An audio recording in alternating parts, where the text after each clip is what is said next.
ప్రయత్నం కూడా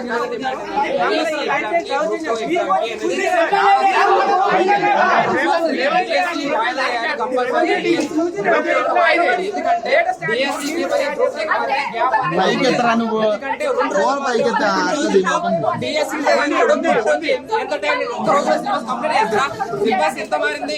గత ప్రభుత్వాలు చేసే తప్పే మళ్ళీ ఇప్పుడు ఈ ప్రభుత్వం కూడా తప్పు అనేది కంపల్సరీ చేస్తుంది, కనపడుతుంది. కాబట్టి కంపల్సరీగా తెలంగాణ రాష్ట్రంలో 40 లక్షల నిరుద్యోగులను ఏం కోరుకుంటున్నారంటే డిఎస్సి వాయిదా వేయాలి, గ్రూప్ 2 అనేది వాయిదా వేయాలని కోరుకుంటున్నారు.